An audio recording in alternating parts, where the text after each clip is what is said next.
All right, we're live. What's up, guys? We are here with episode, 79 of the Super Deformed Gamescast. One of these days, I'm actually going to start the episode knowing what episode it is, I promise. One day it's going to happen. But happy to see people already lining up in chat to watch. We got some interesting stuff to talk about tonight. And we've got a friend of ours who is back on the podcast. You guys know him as @the_hashtagist on Twitter, but we know him as our good buddy Wout up in Canada. Yes. Dude, it is so good to have you back. It's a pleasure to be here, man. You will change your tone by the end of this podcast. Most likely, yeah. Like 5 minutes. Wait till JT's shirt comes off, and you will change your mind real quick. Okay, hold on. Whose shirt was off last week? Or okay, that all right. was? No, so let's cut the bullshit, JT. All right, do you see that? My shirt deserves to be off. Okay, do you see that? Look at that. Who trying to put me to shame right now? Who wouldn't want to see? Who wouldn't want to see my shirt off?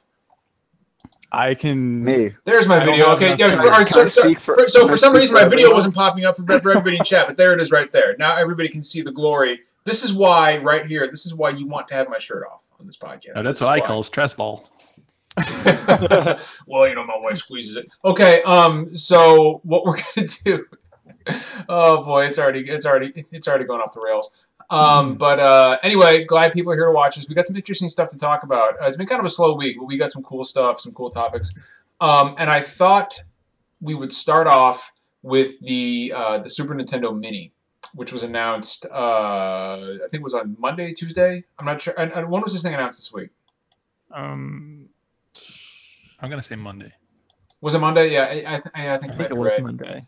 Okay, so we knew it was going to come eventually, but I feel like this was kind of a surprise to everybody, right? Like I sat down and I got on Twitter, and all of a sudden people talk about the Super Nintendo Mini, and I was like, yeah, it'd be nice. And then I see an actual listing for it on Amazon. I was like, holy fuck! Like it actually happened.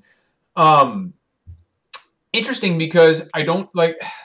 This marks the first time that Star Fox 2 is actually going to see release.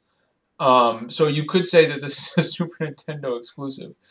But it's an interesting list because there are a lot of games on there that surprise me and some games on there that surprise me by their absence. The most notable of which to me is Chrono Trigger.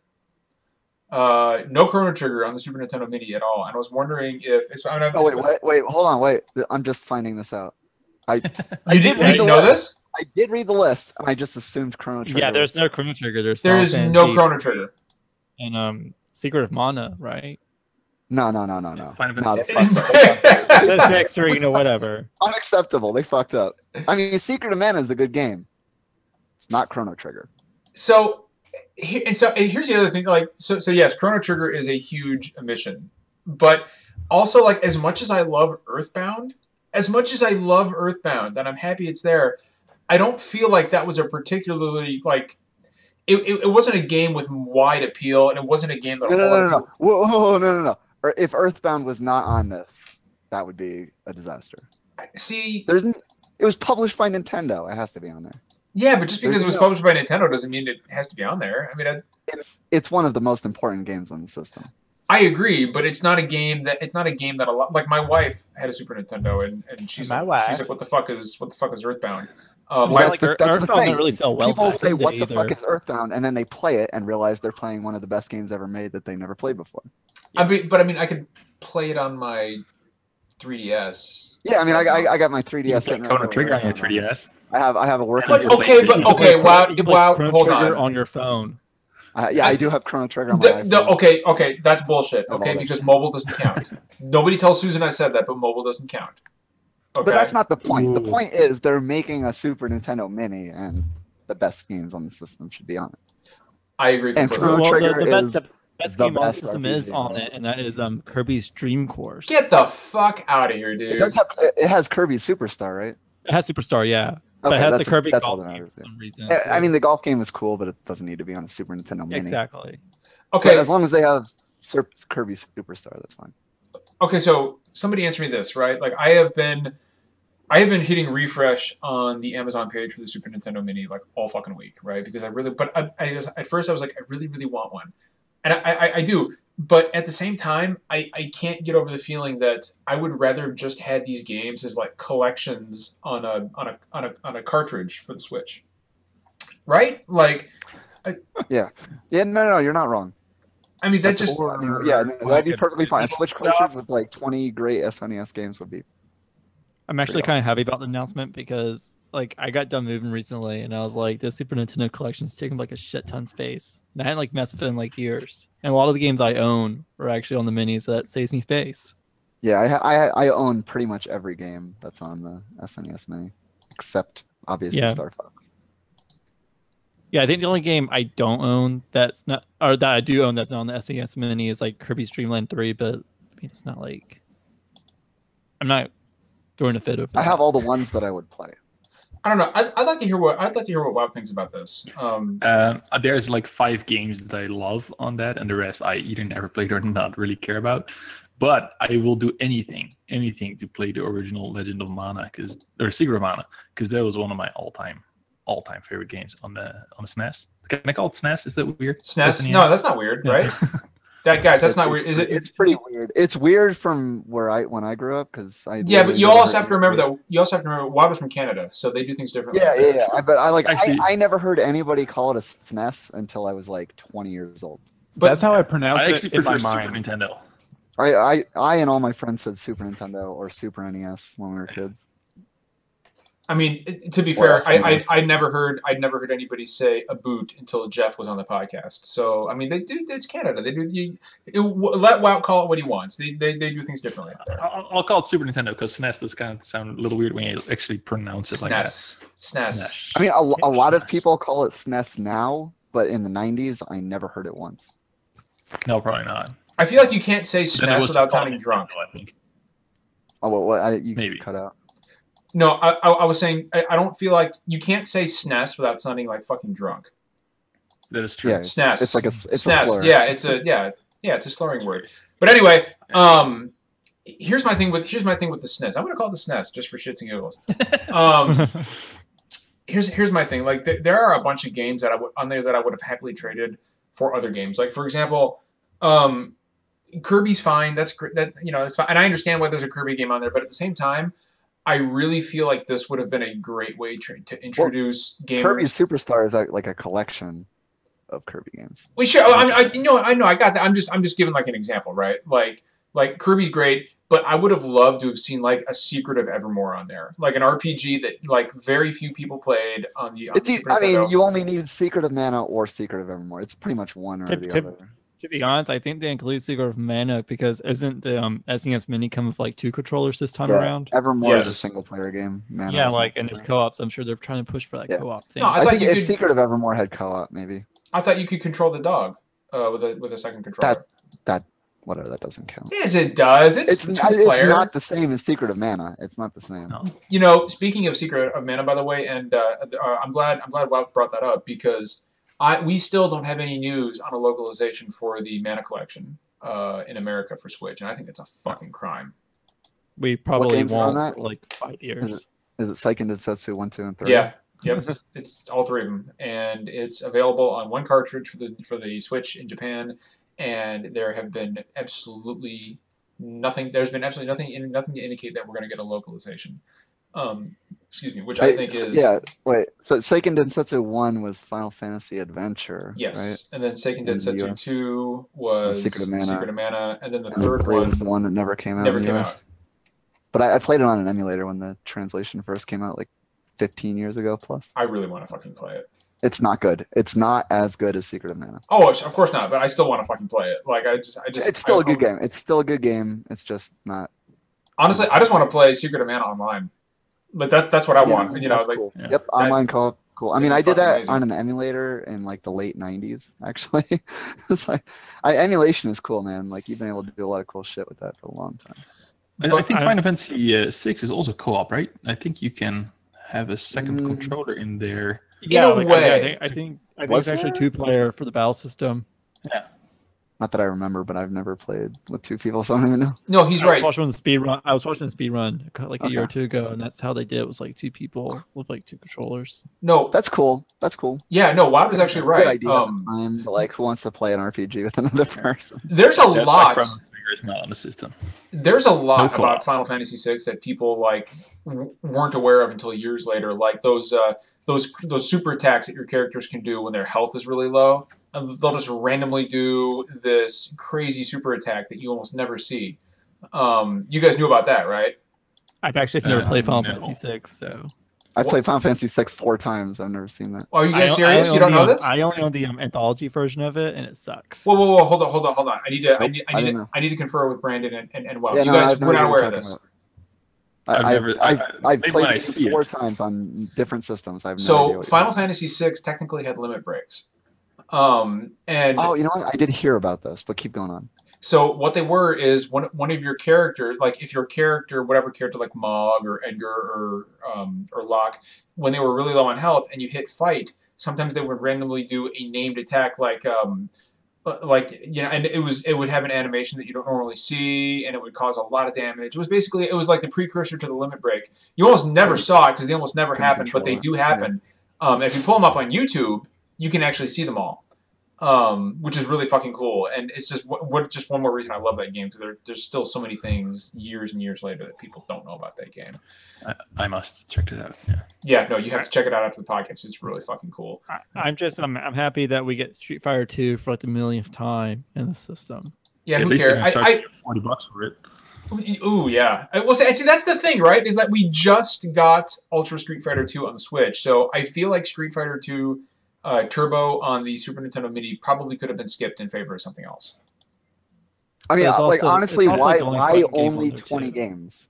Like why did they draw the line at 20? Like it's a fucking flash ROM card. They can put Yeah. as many games as they want. Didn't the And they're NES fucking Mini have like ROMs. They 30? don't cost anything. Like there's no cost of production to put more games on it. Like just put more fucking games on it. I don't understand. I actually don't understand why. You're just upset about Chrono Trigger not being on there. I mean, like there should probably be more like 30 or 40 games than fucking 20. No, but now, this way they can release it like 5 times with different games on it every time.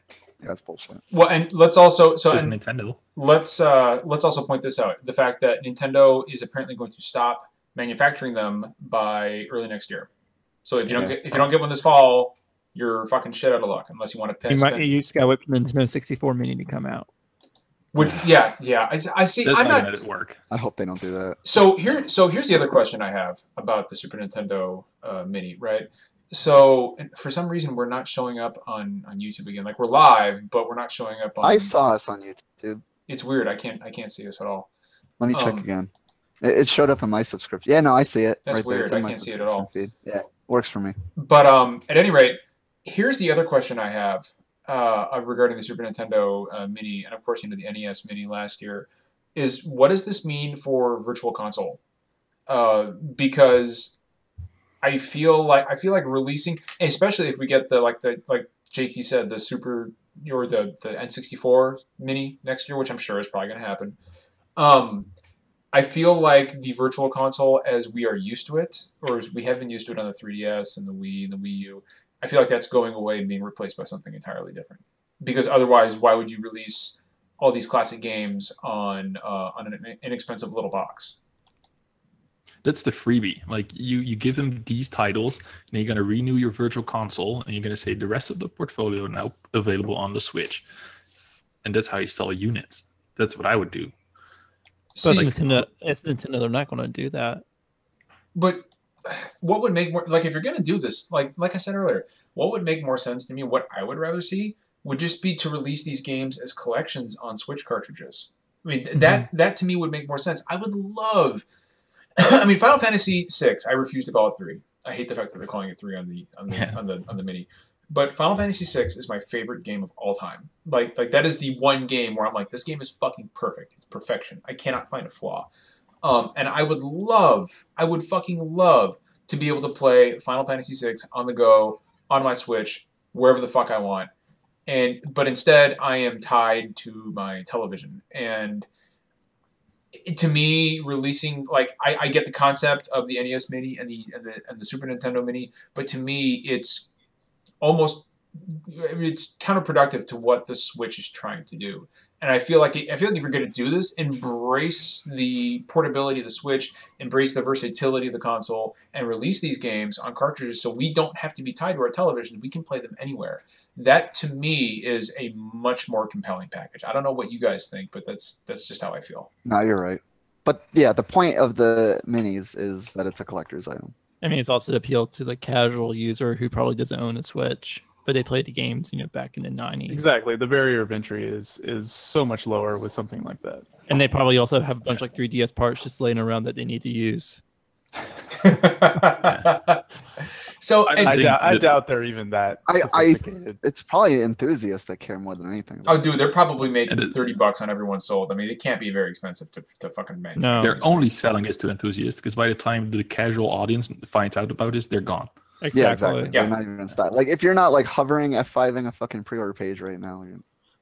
And that's the thing, right? Is that like I really want one, but I don't know if anybody who's F5ing a pre-order page right now has already played like almost every game that's on it. Like I really want one. I really, really, really want one, but I just don't know if I'm willing to go through what I went through to get a Nintendo Mini. Excuse me. I like play it once and sell it to on the European Super Nintendo Mini. Yeah. So, well, like I know. So here's the thing, right? Put Terranigma on that motherfucker. Then we're talking. I did not. I didn't play my NES Classic very much. I'm actually I'm boxing it up and sending it to Jeff because he'll get more use out of it than I will. I know that I would play the Super Nintendo Mini a lot more, like a lot fucking more than the Nintendo. Oh yeah, Mini. dude! Like, how great would it to go through Super Metroid right now? Good, just play like even though I've got it on my 3DS, I just want to play it on my television. Yeah, so do I. Like, I have a fucking Super Metroid cart sitting right behind me, but my Super Nintendo doesn't have an HDMI cable, so. Which like I actually can't. I don't have a CRT TV to plug my Super Nintendo into. Well, like, and I kind of like contradicted myself just then in the sense that I was just railing about wanting these games on the Switch, and then I said, "Well, I want it on my TV." But the whole point for me is to be able, like, the Switch. It's not like playing on the 3DS. It's got this beautiful fucking 720p screen. I would like to be able to take that game, rip it out of the dock, go upstairs, and finish playing Final Fantasy VI in bed. Like that's the reason I love the Switch, and the reason why I want these games on cartridges, not on boxes that are tied to my television. Don't worry, whenever the virtual console comes out in 2020, and the Switch tech is all outdated by then, you're gonna get your Chrono Trigger or your Final Fantasies. Right around the same time Final Fantasy VII Remake Episode 1 comes out. So it's episode 0.5. Well, and like here's the thing, right? Is that like this is actually the danger of the Switch is that every time I'm playing my PS4, I'd rather be playing my Switch because it's just such a cool fucking console, and that's the other part of the equation for me is that I want to play everything on my Switch because I just love playing it. That's cool. It's such my favorite thing console. about the Wii U actually was able to play, being able to play like Super Metroid like on the gamepad and yeah, that's kind of how I felt about my Vita when I first got it. I was just like, this is the Vita was amazing. Badass system to like hold and play. Like I just kind of want to play anything on it, and then I never played anything. Yeah, and then because Sony fucking murdered that system, but I gave my Vita to somebody, and they were like, "When you want it back?" I was like, "Indies, it's still cracking." Oh, it's great! It's great. I love it. I was playing Guacamelee on it. Yes, the other week. Like, it's a freaking awesome game. I would rather play a game like that on the Vita on the go. I was playing it whenever I was traveling for work. It's awesome. Like I still think Vita is still relevant. Like I'm playing. Do you have Crypto the Necrodancer on there? I hate that game. I've never actually played it. I have no rhythm. I would like that game if you didn't have to time everything. If it wasn't a rhythm game, it would just be like the most generic dungeon crawler. I love how Wout had this look of utter disbelief on his face. I know he couldn't believe it. But no, like I can't do like the what do you call it? The super love Mac games or whatever. The Super Love Mac games? What are those? What are you talking about? Are you talking about the DJ Max games? Yes, DJ Max. No, DJ Max. Like I've had the Vita version for like 50 hours. From now, no. See how JT, people like freaking like the things scroll so fast. It's like the like I can't do it. I want to know more about Super Love Mac. I want to know more about Super Love Mac. Tell me about that. That's a different game. That's a VR. VR game. Don't worry about it. Well, how long do you think the Super Nintendo is gonna last on your in your house? Like, when are you gonna unplug it? well, if I fucking get one, that's something that I probably won't get rid of. Like I'm sending Jeff, who unfortunately isn't here tonight. I'm sending him my NES Mini because I'm just not going to use it. But and my brother randomly, he's like, hey, I got one. Here it is, and I was like, oh shit. But the Super Nintendo Mini will probably never leave. That'll stay plugged in simply because I can literally Final Fantasy VI. I have played that more times than I've played Resident Evil 4, and I've played Resident Evil 4 a lot. I play Final Fantasy VI probably every year, and I'd love to play it every three times a year. So that will never leave. I'm still sore about the lack of Chrono Trigger. It's going to be hacked within 2 months of it being out, and you're going to be able to like dump so many games on there. You're not going to know what to do with yourself. Can't we play Toy Story on my Super Nintendo again? Well, the last thing I'll say about the Super Nintendo Mini is that I don't care what anybody on Twitter says. I don't care what anybody on any forum says. The American Super Nintendo looks better than the European one. That's just a fucking fact. Wrong. No, that's a fact. Dude, the fucking European one looks like a tape deck.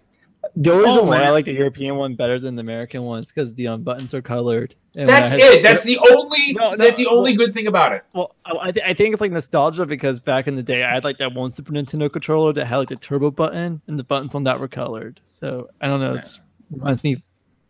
I had the European one, so that's all I know, and I think your weird purple gray one looks freakish as hell.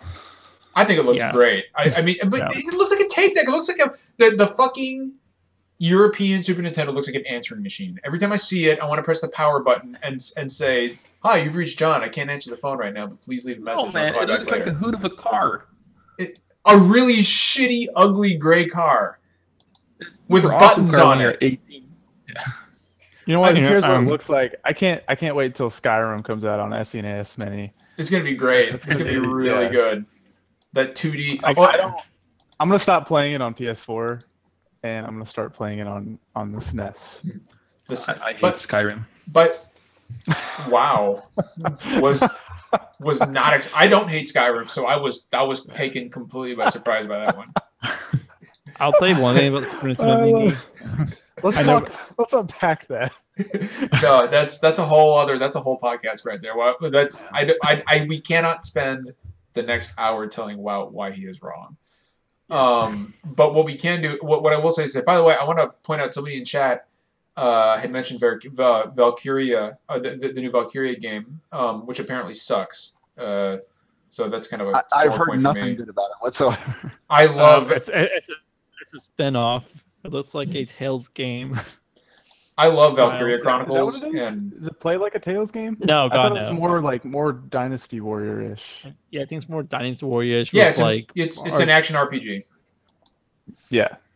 And it's like and I've heard it's not very good, which sucks. See, that's much more my style of game because I played the remaster of the original on PS4, and it was just wonky and I couldn't get into it. But like, give me like an action game like that, and like that would be my entry into the series. But I think they took out all the gameplay and replaced it with boobs.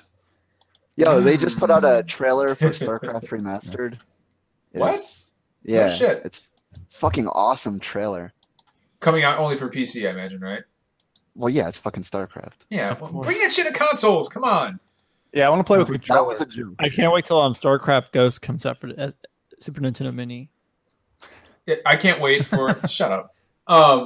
So what I want to do is move the topic of conversation to something we've never really talked about on this podcast, and we came up with it right before we went live, and I think it's a really cool thing to talk about, because no game is complete without a great soundtrack, and so I thought we would have a really good, really deep discussion on music and games and why it's important, and talk about some of our favorite soundtracks and why they have enhanced those particular games for us, and the reason I wanted to talk about this is, I said this, I'm sitting here squeezing my Rocket League stress ball for no reason. The reason I wanted to talk about this is because on the way to work this morning, I was listening to Dancing Mad because I love 16-bit music and I love Final Fantasy music. And Dancing Mad is one of the greatest game tracks of all time. For anybody in chat who does not know what Dancing Mad is the track that plays when you're fighting Kefka up his tower. When you start at the bottom, you go all the way. Basically, you start from the bottom and now you're here. So, when you're all the way up to Kefka, he comes down from the clouds and, the real chaotic music starts. That is Dancing Mad. And I love Dancing Mad because it meshes well with the very heavy religious iconography of the entire battle. Basically, you start in hell and you're moving through purgatory, and then you ascend to the heavens to fight Kefka, who at this point is appearing as an almost savior type figure. And you can see and you can hear the not only Kefka's theme woven throughout the entire track. And it's a long track, but you can also. It's like 16 minutes long. Yeah, no, dude, it's fucking long. Like if you're listening to it just in the car, it's like 17 fucking minutes. It's ridiculously long, but it's got really, really. There's a deeper meaning behind the actual music, and it's almost like you can sense Kefka's mood and his general sense of feeling throughout the battle, which is why I love that piece of music. And to me, it is kind of one of the defining reasons why I love music in games. But I wanted to start off by asking, just nobody in particular, just anybody here on the panel, anybody can jump in and answer. Like, why is like, what was the first track in a game you heard that just fucking blew you away the way Dancing Mad did for me? Like what was that? I know exactly what it is. Let's speak on it. Dr. Wily's stage from Mega Man 2. Oh, the yeah. Because I was like 5 or 6 years old, and I was playing Mega Man 2 for months and months and months, and I finally got to Dr. Wily's stage, and that music starts playing. I was like, this is like the best fucking song I've ever heard in a video game. That's actually my ringtone. Is it really? Yeah. I love Wily's theme from Mega Man 2. Yeah. I mean, all like the whole Mega Man 2 soundtrack is amazing, but like when I got to Wily's stage for the first time, and because this was back, I was like 6 years old, I sucked at games. So, like it took me months of playing Mega Man 2 to actually get to Dr. Wily. It's like I got there and like I saw the stage for the first time, and it was a pretty cool moment. Definitely. Well, I think the reason that particular track is so good is because like you've reached the end of the game, and it really like the music has that sense of urgency. It's like you've got to get to Dr. Wily and you've got to do it fast. Which is that's what I took away from when I first played it. Dragon. There's a dragon in your way. That fucking dragon sucked, by the way. Yes, it did. As a kid, I never beat the dragon. I never actually beat Mega Man 2, even though I played it dozens of hours. Because you're hopping on those little bricks and he's chasing you. I could not beat the dragon. I mean, I did obviously with a Game Genie, but like I never beat it legit. That's a shame. You should not have admitted that here on the podcast, by the way. I mean, whatever. I was gonna say I beat the dragon. I was like 6 years old. I beat the dragon. I'm just saying, I beat the fucking dragon. I bet WoW beat the dragon too. I wasn't good at video games until I was a teenager. Speaking of, so I want to move on to WoW real quick, since you are our guest, Bob. Well, what was that first track on a game that really just kind of made you realize, like, man, this is visuals and gameplay are great, but it's really only brought together. It's everything. This is just really tying it all together. What was that moment for you? Well, that's probably way after the 16-bit era, because I think what stands out the most is going to be super corny, but is the Final Fantasy VII either Aerith theme or Sephiroth theme. That is just like I still know that music. No, you're speaking Brandon's language, man.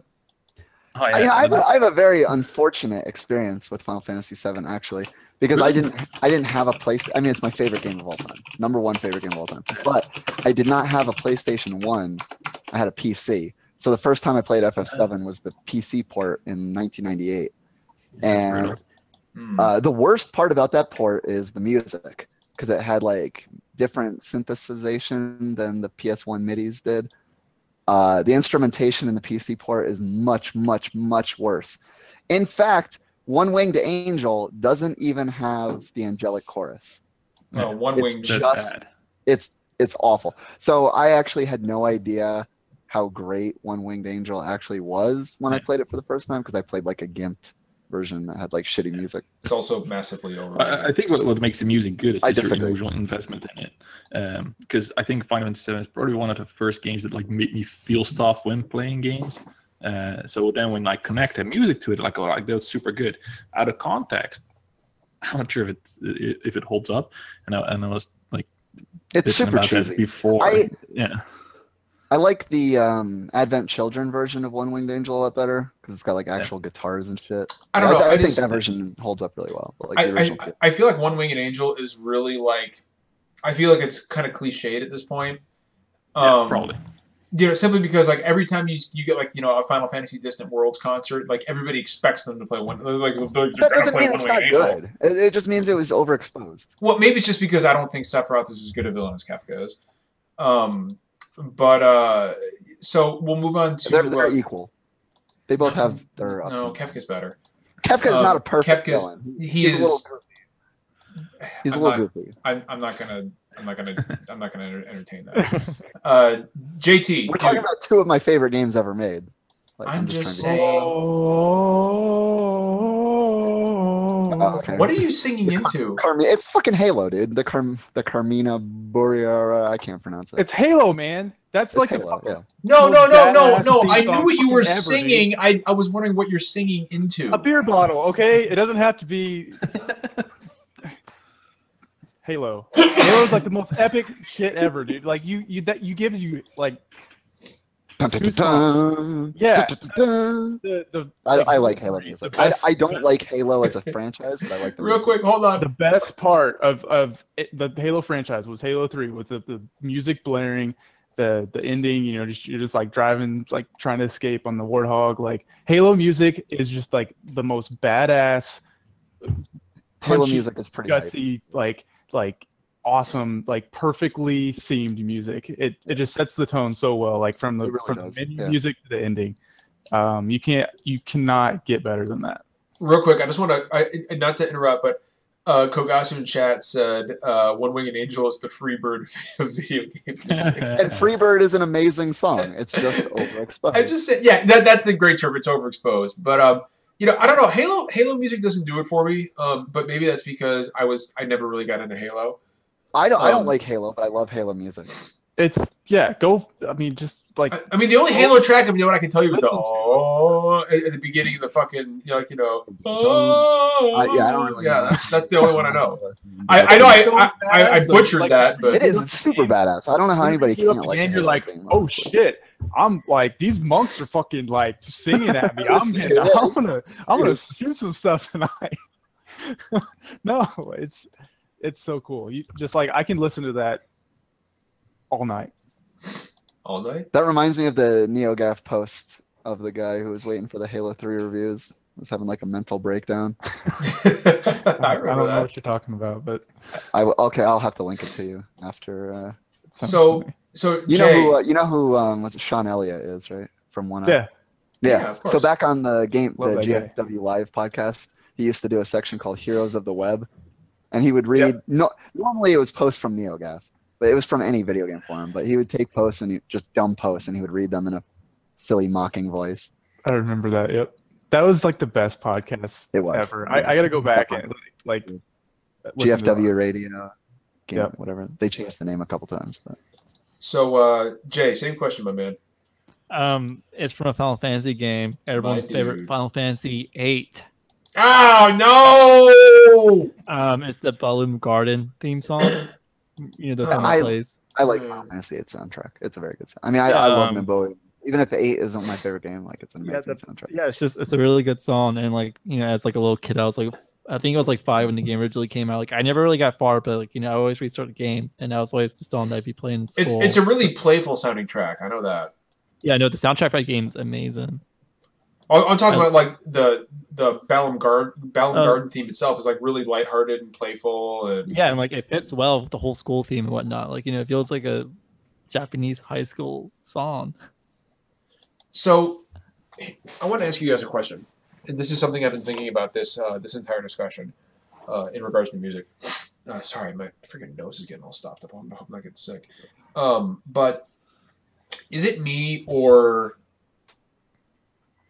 I feel like 16-bit music is overall superior to what we've gotten recently. I mean, certainly more memorable. Of course not. Sing the Halo theme song. No. So here's what I mean, right? And maybe this is just because these games, meant more to me than the ones that are coming out today do. But I don't feel like we're getting that with a few exceptions. Like I'll give you Halo. I'll give, like, for example, Nate Drake's theme in Uncharted. I would feel is probably Uncharted is something I was going to mention too. Uncharted has really good feel-good music. It does, well, especially like Nathan Drake's theme. I think we can all probably agree that Nathan Drake's theme is iconic, whether or not you like it. It's probably an iconic theme, but I feel like I feel like the days of those really super iconic, memorable themes are all kind of from the 16-bit era. And I feel a deeper connection with the music that came out of those games than the music I do today. And I can't figure out why that is. Because it was simpler. It was easier to remember. It's all nostalgia. That's what that is. I mean, it was because it was all MIDI chiptune stuff, super basic instrumentation, so it was really easy to get stuck in your head. I mean, can we all agree? To be honest, like the scores and games back in 16-bit were kind of the voice of the game. I mean, like you have scores and stuff in like games nowadays, but they're kind of overshadowed by like the voice dialogue and whatnot. That's a really good point. So here's the other thing that music in games does for me, right? Like, and also I think it's because games are kind of a safe space for me, and if I'm getting like a massive anxiety attack, like I had pretty much all week, it was terrible. I kind of retreat into my corner and I play my games and I start feeling better. That's one of the ways I feel better. It's not just games. But I feel like listening to game, like I listen to, and you guys tell me if this is weird or not, right? Like I listen to more game music. Shut up. I listen to more game. I'm going to give you weird in about 10 seconds when I stand up and I'm not wearing any pants. Okay. But it's going to get real weird in here. But I listen to more game music than I do actual contemporary music. And I was wondering if anybody else here does the same. Or that goes for anybody in chat as well. Everybody's looking at me like I'm fucking crazy. Music guy to start with. It's all Selena Gomez here, man. Oh, nice, dude. Not bad. I mean, I have a couple game soundtracks I listen to every once in a while, but I mean, I normally listen to something new every day. So game soundtracks just aren't my thing to listen to every day. I have a 2-year-old. All I listen to is Moana soundtrack right now. Oh, that's a real shame, dude. Ooh, sorry to hear that. It's actually pretty good. I'm not gonna lie, good songs. Moana. Not for me. Write me down. But dude. Wait, hold on. What was the name of that song? No, Moana soundtrack. It's amazing music, and that's all I hear right now because I have a 2-year-old. Oh, so I okay. hear it 40 times a day. The Disney Moana. Yeah, Moana. I've never seen it, and I probably never will. But it's like Lilo and Stitch without the Stitch. Another good. Now that it kind of Be real. Yeah. Right. Yeah. I'm like we're not going on the Disney wormhole. We're not going to do that. Pocahontas has an amazing soundtrack. Yeah, I'll tell you what. Your mom has an amazing soundtrack. She actually cannot sing very well at all. I'm not talking about her singing. I'm not talking about her singing, my man. All right. But this podcast has already gone off the rails. But I think if we're talking about game music, we would be wrong not to mention individuals like Jeremy Soule, for example. I think Jeremy and like you guys know Jeremy Soule, right? Elder Scrolls. Yeah. Elder Scrolls, yeah. And Secret of Evermore. See, I was gonna say his first game was Secret of Evermore, and he was 19 years old. Yeah, him and his brother did the soundtrack for Secret of Evermore. And Secret of Evermore's soundtrack is fucking spectacular. It is pretty darn good. There's a track on there called The Scientist. And it's like 2 minutes long, and it's this. Brandon probably knows what I'm talking about. It's this really mysterious sounding track. I would have to hear it. I mean, I haven't played Secret of Evermore in like almost 20 years. After the podcast, go to YouTube and look up The Scientist from Secret of Evermore. And as soon as you hear it, you will know exactly what I'm talking about. It is like one of the most ubiquitous tracks in the entire game. But it's got this, and whenever I hear it, I remember sitting in my bed like at age 9 with my Super Nintendo controller in my hand. I had the volume turned down, or turned up just enough to where I could hear it, but to where my parents couldn't hear it because I'm up at like 2 o'clock in the morning on a school night playing Secret of Evermore. And those were some of the best times. So those were some of the best times I had. I fucking loved Secret of Evermore. And every time, and now at 36, every time I hear that track, it takes me back to sitting in my bed at 10 years old, or 9 years old, however old it was 9 or 10. And I don't know, it makes me feel like super nostalgic, but also like super sad, because it was a simpler time in my life, and I didn't have all the fucking cares of adulthood to worry about, and I didn't have all this grown up shit that I had to deal with. I didn't really know what anxiety was. I didn't have to put up with that. It was just me and playing my video games. I think that's another reason I really love a good soundtrack, is because like you can think about a game that you really love, and this applies to anything really. We're just talking about games because this is that's the context of the conversation. But you can think about a game you love, right? I can think about Final Fantasy VI all day long. I can think about the sprites. I can think about the assault on Narsh. I can think about infiltrating the Magitech factory. These are all great moments from that game. But if I hear the music, if I'm listening to it, that's what really kind of takes my mind back 20, 25 years back to playing that game, and that is what really and that's another really amazing thing that music in games does, and it goes both ways, right? Like, because there's really terrible music in games. Like, some games just do not have good soundtracks, or they don't have soundtracks that fit the game well. And JT's shaking his head like he knows exactly what I'm talking about. No. Then what the fuck was that? I thought we were about to get this deep conversation about. I just looked at my phone and I saw Brandon sent me the link that he was talking about earlier. So I was like, that's satisfying that he did that, and so I like smirked and like nodded my head. Oh, you dick! I thought you were acknowledging what I was saying. Like, yeah, I've got something to talk about on that, John. Well, also that. Okay, well, let's hear it. Here's the thing, John. Like, you have these great memories of 16-bit music, and because you have pleasant memories attached to it, I'm almost sure, and you're probably going to prove me wrong, that you cannot name a bad soundtrack from that era, just because there's no memory attached to that. Ooh, well, shit. No, I can do this. There's got to be a bad soundtrack. There's got to be a bad. Kirby games didn't have great soundtracks. I care what everybody says. Kirby games did not have good soundtracks. Yo, you can shut the fuck up. I'm just saying. Kirby games did not have good soundtracks? No, they didn't. The Dreamland soundtrack is amazing. You're wrong. Kirby. I'm mostly just saying this to get a rise out of you guys. Apparently you are, because Kirby soundtracks are great. I'm not talking about it. But okay, no. But this is an interesting conversation. Like, a game with a bad soundtrack, they do exist. The Crazy Bus theme song. Games with bad soundtracks, like Crazy Bus. What's Crazy Bus? Have you ever heard the Crazy Bus like Crazy? You've never heard Crazy Bus? Come on, dude. It's just random noise. I've never. You have to just go into YouTube, type in Crazy Bus, and just give it 15 seconds. Okay, yeah, I'll do that. Okay, so this has devolved into like bad soundtracks. There's one game on the N64 that's so bad that it's good, and that has stuck with me my entire life. And like, what game is that? My friends will like reference it. Cruisin' USA. Oh, I've heard of that game. Well, everyone's played Cruisin' USA. It's fun.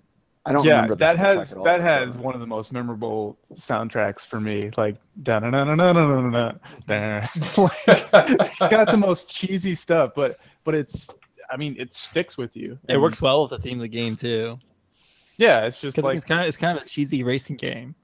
Yeah, it is. With you start the game and like women in bikinis like waving flags, like an animated sprite and stuff, and like no.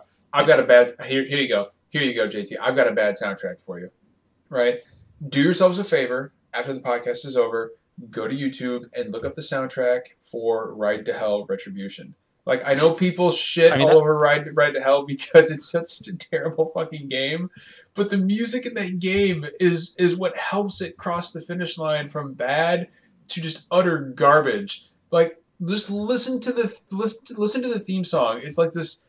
It's like this band Like it's just, they're supposed to sound like this old '60s rock band, but when they start singing, it's like wow, and you can't understand a word they're saying.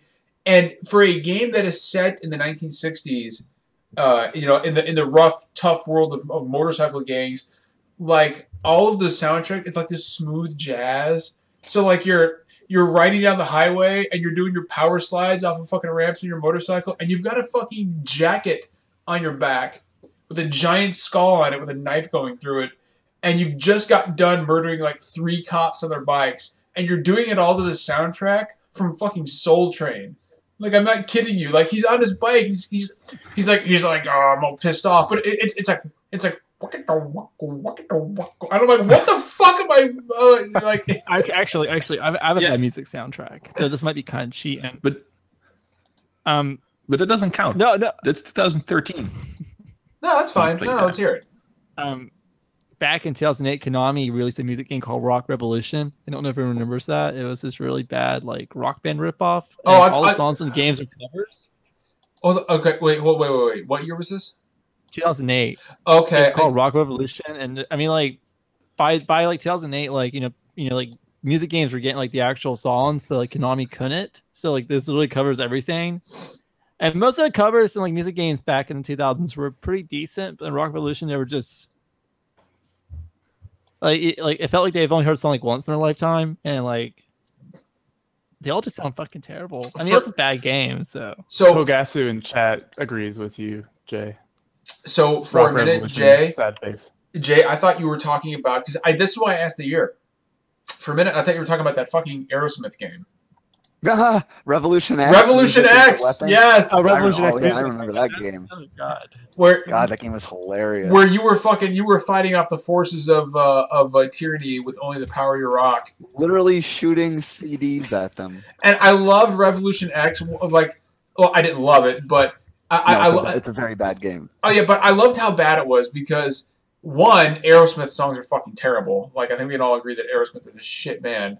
There's a few good songs, but overall, I do not like Aerosmith. They're terrible. But like, you could shoot a man's crotch out with a CD, and like it would display on the screen his blown out crotch with his big red, and he wouldn't even bat a fucking eyelash.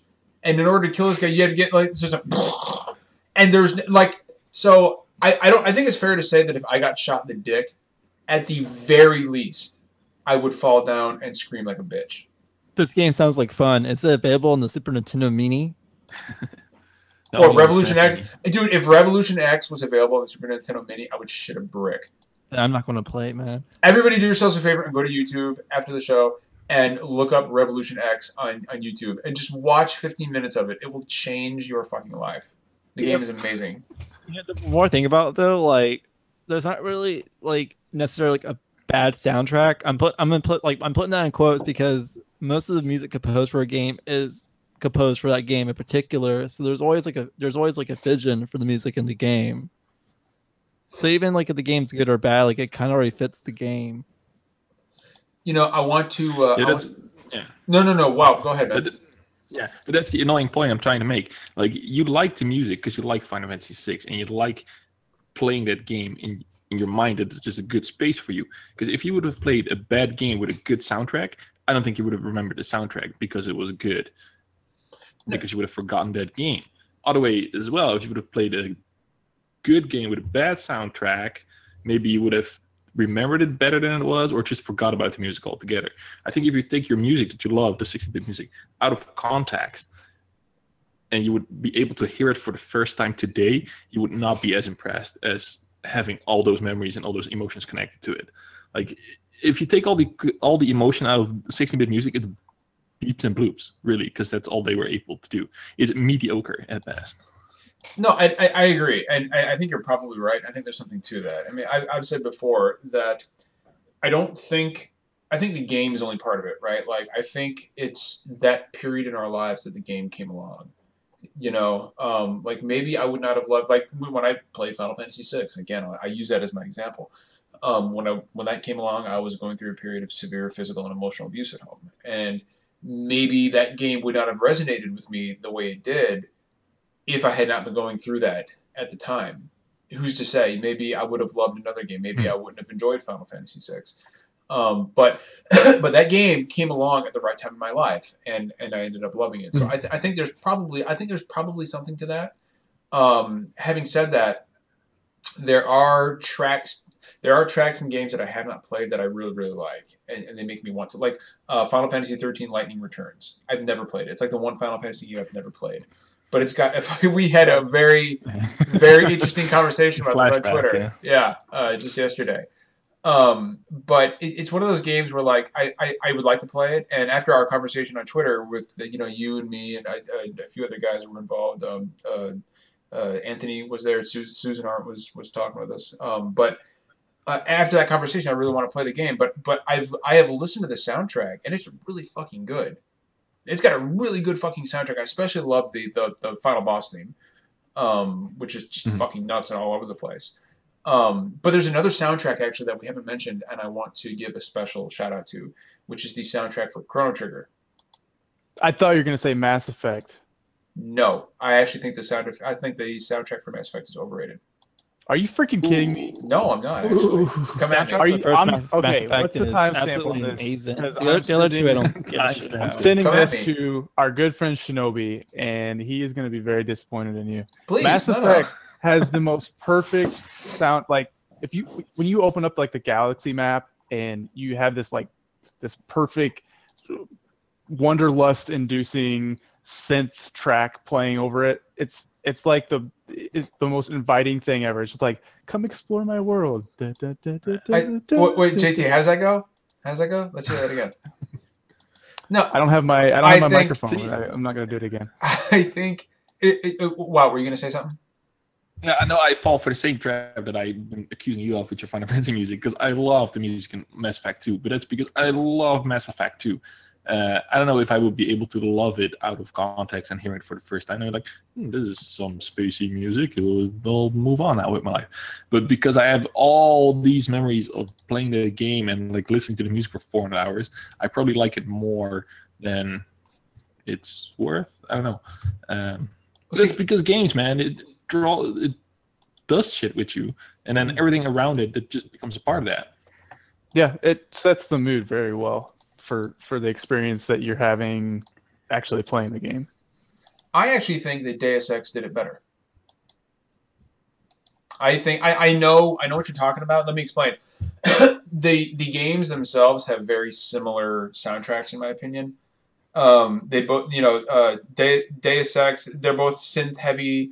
They're both futuristic, but I feel like that style meshes better with the kind of dystopian, cyberpunk aesthetic that Deus Ex has. I don't know. I'm not saying that the Mass Effect soundtracks are bad. They're not. But I don't. And I'll give you that. Like, for example, the theme when you're exploring the galaxy, or when you have all these options open to you, it's good and it fit the tonal. But I generally don't feel like I don't ever feel like the tracks in the game actually fit the situation. Like, I can't, aside from that one track, and I love Mass Effect 2. It's one of my favorite games.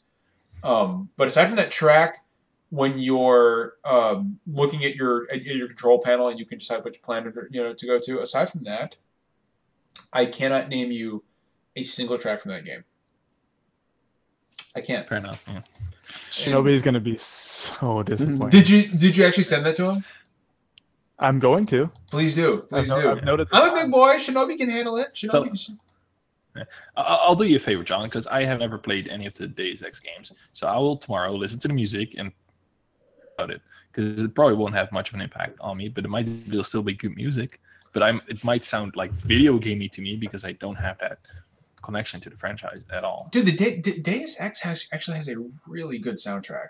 Like, it's genuinely really good. It's very like I would recommend you start off with the menu music from Deus Ex Human Revolution. Like, I love to take walks. Like, I live close to Washington, D.C., and whenever I can, I go walking through the city. And there's this you got the George Washington Bridge, right? I'm sorry, it's the Woodrow Wilson Bridge. And you walk across it, and you get a really good view of the district at night, right? Like, you can see the Capitol, you can see the Washington Monument, everything's lit up. And I love putting on the main menu theme Deus Ex Human Revolution, because it's low and it's low key and it's quiet. It's a little dark.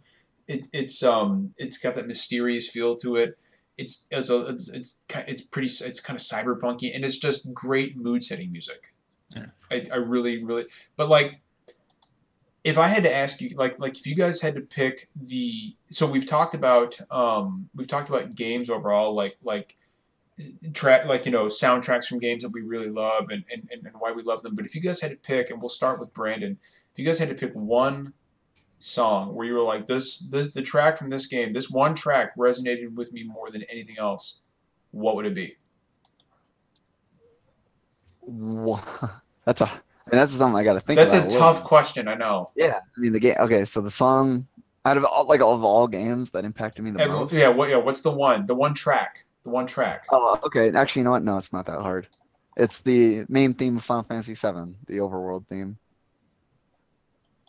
Okay, I like that. That was actually I just had to think about it for like 2 seconds, and yeah, that instantly came to mind. That was the one.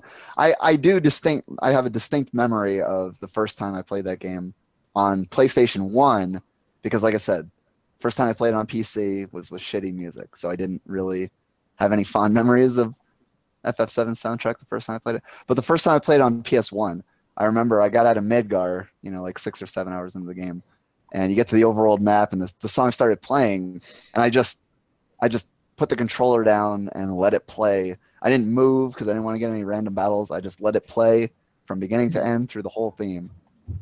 And it was a very moving moment for me. That's cool, man. That's cool. I like hearing that. All right, JT, what about you, man?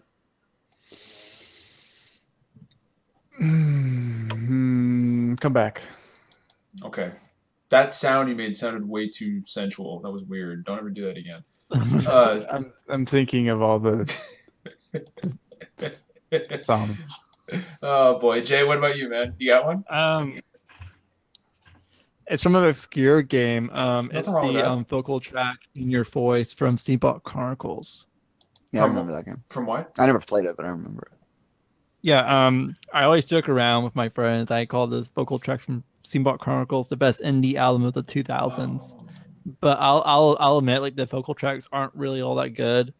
But as you said before, John, like I played Steamboat Chronicles originally during like a really tough time in my life. So I guess those vocal tracks mean a lot to me. So no, that's awesome. You're like, I thought you said the Seaboat Chronicles, and I'm like, Seaboat, whoa, Seaboat. Seaboat Chronicles sounds like we're NeoGaf now. Badass game. The Seaboat Chronicles. I'm about to kickstart it right now. Oh boy! Wow, it's smiling. He knows exactly what I'm talking about. Yeah. The Seaboat Chronicles. Oh boy. Oh yeah, there really were some Seaboat Chronicles a couple years ago, though, man. I know. Seaboat Chronicles. Well, what about you, man? If you had to pick one track from a game that really, so my troll answer would be the Chocobo theme song, because I have to give it credit.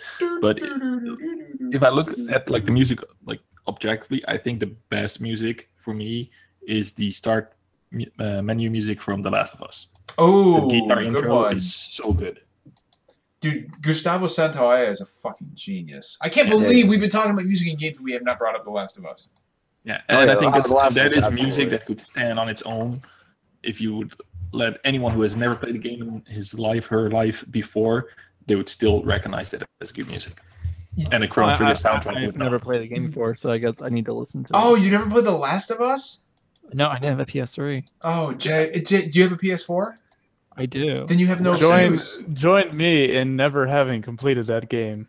JT, you don't finish actually, no. I did play it on the PS3. I played on a friend's PS3, but I got bored with it. God.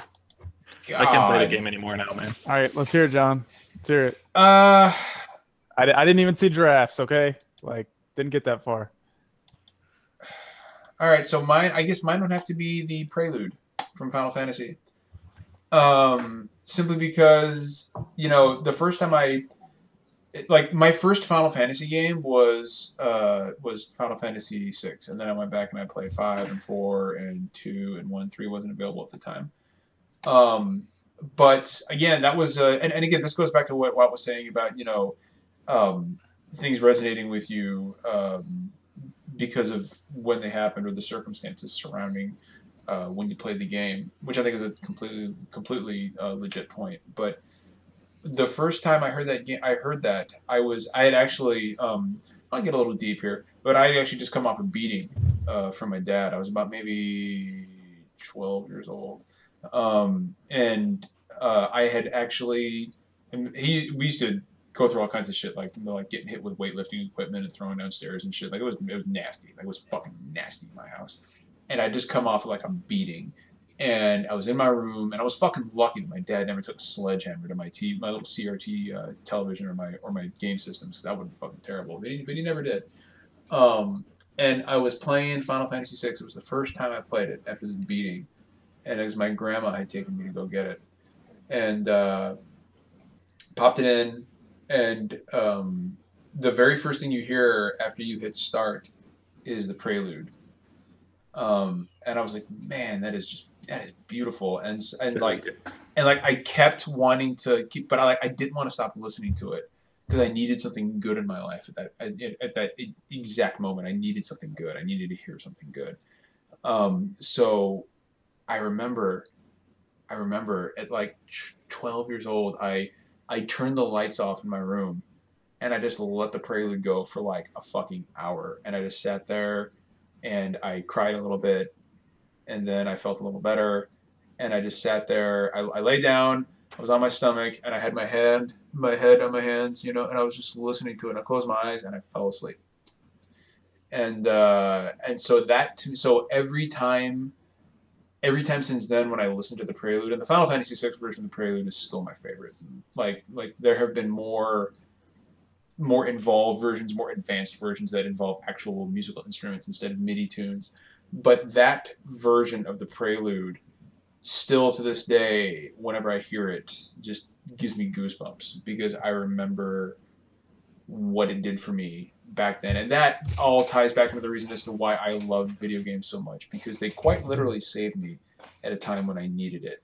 And in that regard, that is why the prelude is my #1 favorite track of all time. I could listen to that fucking thing every single day for the rest of my life, and not get tired. Well, I'm gonna fucking listen to it right now. It's fucking fantastic. I'm really glad that you had an escape like that, though. Yeah, dear Lord. It was rough, man. Like I'm not even gonna lie. Like it was rough. But again, like it's all about. But I wouldn't change those experiences for anything because they really, I mean.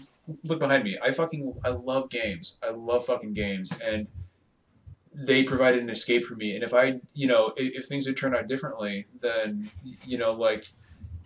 maybe I wouldn't be sitting here talking with you guys. And I'm happy to be here talking with you guys. So I can't really regret any of the things that happened to me because they all led to this point. And I feel like the prelude track in Final Fantasy is always supposed to give you like hope. I mean, like it's the first song you hear every time you play in a Final Fantasy game. Besides Final Fantasy VIII, I think, because the prelude plays when you die in Final Fantasy VIII, which is the total opposite. The prelude always it does. I didn't remember that till just now. It's because everything is a dream. Yeah, pretty much. Yeah, I always feel like the prelude just gives you like hope and like encouragement. It does, yeah. Well, and it's also traditionally the last thing you hear in a Final Fantasy game. Like it'll say the end and then the prelude plays. Generally, it didn't happen in Final Fantasy 15, but it's generally the last thing that happens. So it's a nice bookending for the games as well. Yeah. JT, we still haven't heard yours, my man. Is it Rocket League? Is that song from the techno song from Rocket League when you're waiting for Rocket League soundtrack is really good. It is pretty hot. I think they did a really good job with that. Is it just that one song in that game? Oh no, it's got with the July update, they're adding I think 20 new remixes and songs and stuff. Like it's really good. I've been thinking about it, and kind of what I said earlier. I think the Galaxy Map theme from Mass Effect franchise is the definition of sublime to me. Just I could just leave it on and never get tired of it. I think that's got to be like the one song. I know it's modern. I know there's not there's nothing wrong with that though, dude. It doesn't. I mean, it doesn't have to be this fucking sweeping theme that takes you back to your childhood like it does me. Like that. There's nothing wrong with that. I can imagine like putting on putting that song on whenever I'm 80 years old and just laying back in my recliner and just kind of soaking it all in still. That's just like the most classic song for me. That's probably not what I'm going to be thinking when I'm 80 years old in a recliner, though. Oh, you're going to be wearing VR shit. Yeah, well, no, like probably when I'm 80 years old and lying in a recliner, I'll be like, I haven't had an erection in 10 years. You know, like it'll be something stupid like that. I'll be thinking. See, Wout was trying to like direct the conversation back to like straight for the normalcy, but I knew where John was tracking with that. Probably when we're like 80 years old, we'll probably like chips in our heads, and we can just get teleported to a game. And John, if that's what you're worrying about, then VR has not taken off at all.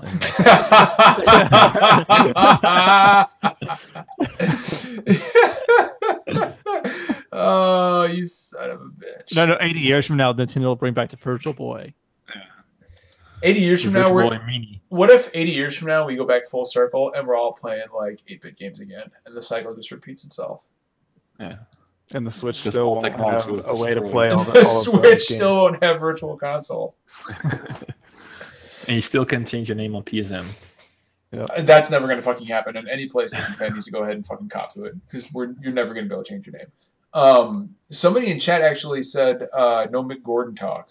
I'm surprised Brandon hasn't brought up Mick Gordon. It's recent. Like I was mostly talking about like 90s stuff. Yeah, but dude, Doom's soundtrack is fucking killer though. Absolutely. Wolfenstein: The New Order and Doom both. Pretty cool. Oh, dude, I haven't played Prey, and I didn't think his work on The Old Blood was as good as the others. But. You know, I'm always so impressed that you guys know like composers and stuff on videos, because I can't even name the songs from Just Dance 2017. Like I'm so bad at that. And then when I hear you guys like, oh yeah, that's that composer from this game. I'm like, dude, I have no idea. I think I'm like, oh wow, this podcast is full of useless video game knowledge. Yeah, we're all trivia nerds. I have a quick question for everyone here in the chat. Has a game soundtrack ever influenced you to buy the game? Ooh. I'm sure it has. No specific examples come to mind, but I'm sure it has. Because I'm really guilty of this. Like really, like I listened to the Banjo-Kazooie soundtrack for like a decade before I finally bought the game. I would have to say no, simply because I just never been in a situation where I have heard the soundtrack of a game before I've actually purchased the game. That's an interesting question, though. Like the soundtrack's it's pretty much why I got into the whole into the Katamari Damacy series. You know, that's I would hear it like in like dance like mixes and whatnot, and I'm like, this is really cool, and that's how I really got into that.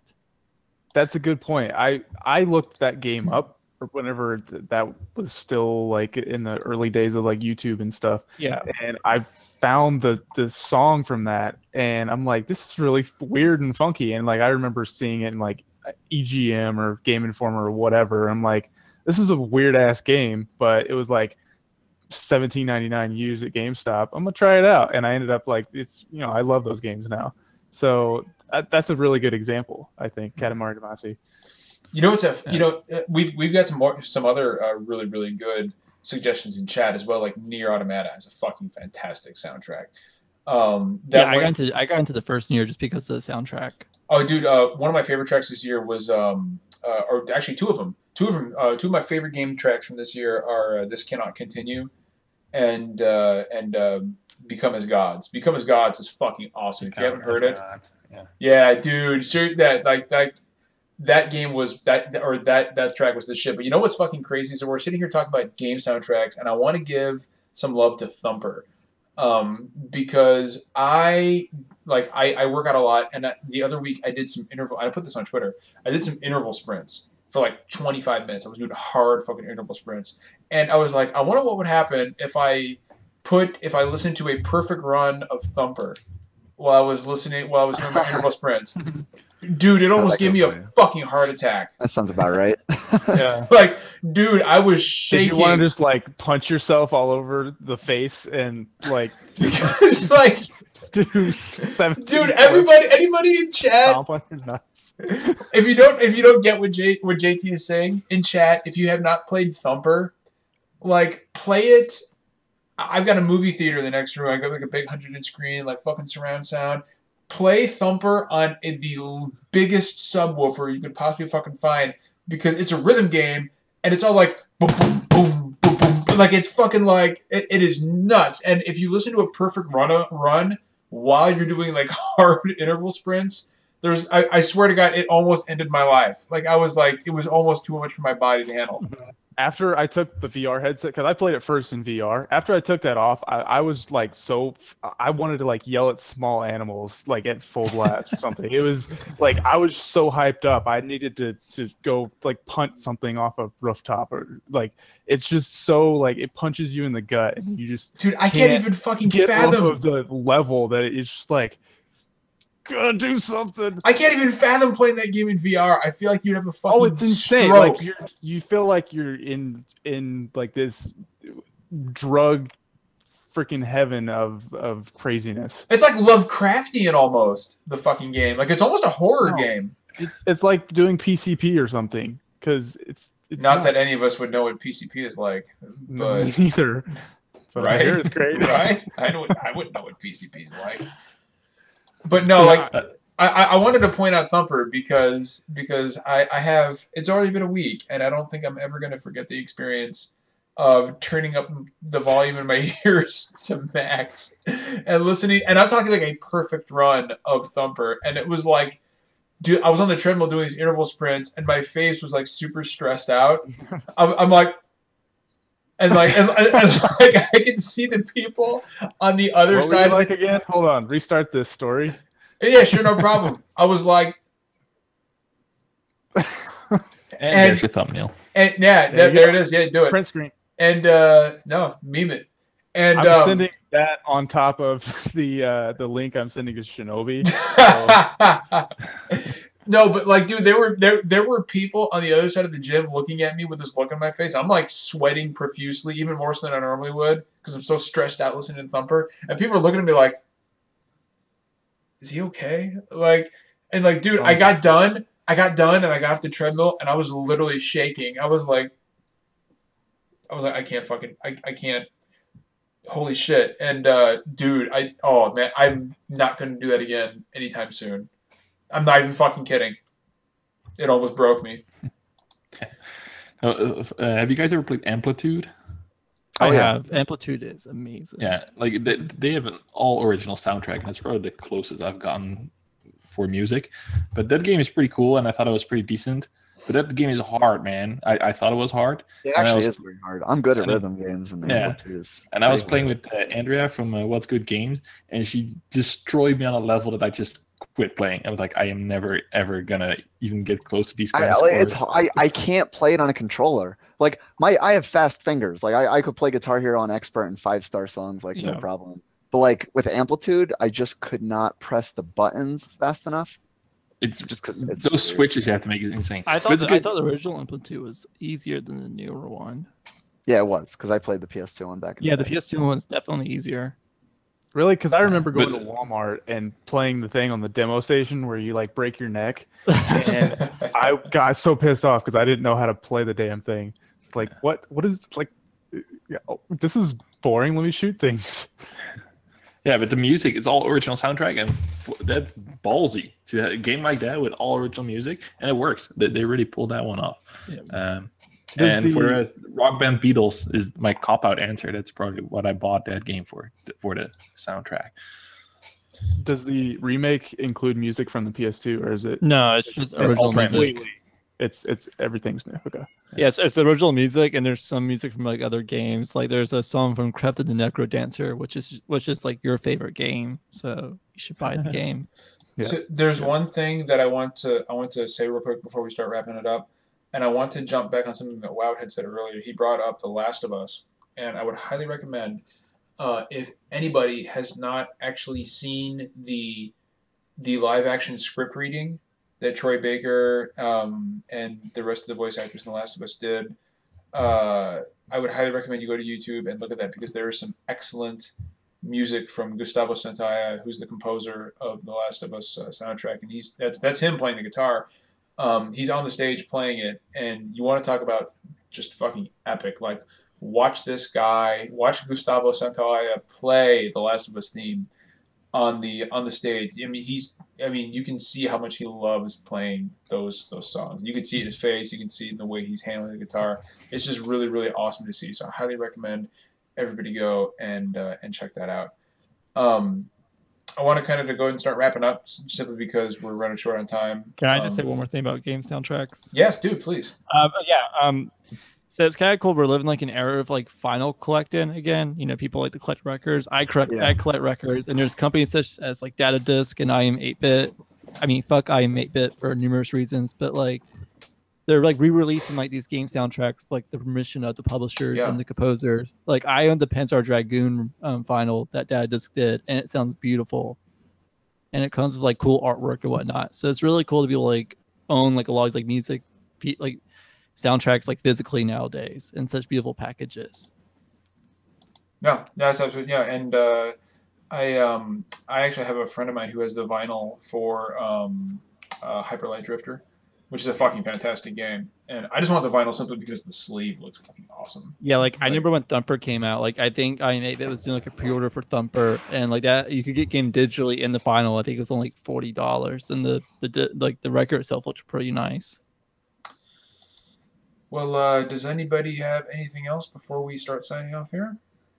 Anybody have another point they want to make? Anybody want to make a lewd joke or take their shirt off or make things oddly uncomfortable? You can like whatever music you love, man. That's all I want to say, even though I think sometimes out of context is not as good. But if it's good for you, that's good enough for me. Absolutely. And if it's good enough for WoW, it's good enough for everybody. Pretty much. Yeah, I would say so. A quick note, I think we're going to do another support class podcast on Sunday for Anxious Gamers because the one we did with Susan Arndt and Mike Futter this past Sunday went over really well. So I think we're going to do that again. And I've had a really anxious week, so I need to talk about it anyway. So if you guys want me to talk about what was making me anxious this week and how I overcame it, you can join us on Sunday, excuse me, at 7 p.m. Eastern Standard Time, and a few of us will be on there, and I'll be talking about how I escaped my anxiety. Well, how I sort of escaped it. I'm still kind of anxious, but it's just one of those things. It's a vicious cycle. It takes some time to get over. But I want to thank our friend Wout for coming back on the show tonight. Thanks, man. It was a pleasure. I didn't hate it at all. Well, he's just saying that. He's just saying that. After the show, he's going to tell us what a shit show we are. I'm going to cry myself to sleep later. But, dude, where can we find you these days? What are you doing these days? Mostly on Twitter, at @TheHashtagonist, with the O is 0, unfortunately, still. You can find me there mostly. I do most of my work there. I write here and there, but nothing steady right now. I'm really recovering from E3. Hopefully pick that up once I got all my shit together. Weren't you doing something with Steve Spahn? Yeah, we were trying to do that, but it unfortunately didn't really to take off. I think long form writing movies was not the best format, so maybe we'll pick it up in the form of a podcast again. But cool. We had like 3,000 word articles on a movie, and it really was too much, I think. I know Jeff would appreciate that, dude. He does his own little movie podcast on the side. Yeah, it will be good. For the rest, check out Oat Studios, the new project by Neil Blomkamp. I have something to do with that, and it's a pretty cool thing going on. Awesome. Absolutely, dude. And like I said, it's always a pleasure to have you on. What was that? Where can we find those shirts at, man? That's pretty baller. That's a pretty baller shirt. I'll send you the PNG, and you can print it yourself for $20. I'll do it. I'll wear it. In fact, I will. I tell you what, I will wear it to work, and I'll have somebody take a photo of me wearing it. That would be amazing. I'm still waiting on my SCDC shirt and my check. So you got to contribute to the Patreon for this shirt. Yeah, you got to $50, and we'll follow you on Twitter, and you'll get a shirt. The cat was designed by Nova Arterius on Twitter. She's my good friend, and she's a great artist. She does pretty good work. If that's her work, then she's doing some pretty good work. It is all So we'll go ahead and sign off. I want to thank everybody in chat for showing up and hanging out with us. We got some cool guests coming up, which I'm not going to reveal at this time, but please stay tuned for that. And of course, we will be back next week on Thursday at 9 p.m. Eastern Standard Time, and hopefully it'll be an exciting week because like the E3 lull has been real. Like there's not been a lot happening. so having to come up with things to talk about on our shitty little podcast. But we hope everybody had a good time. Great discussion about game soundtracks. Thanks again to WoW for coming on. And as always, guys, it's not always poetry. We don't always agree, but we always keep it real. So take care of each other and enjoy your games. See you next Thursday. Keep it real, internet world. Join our Minecraft server.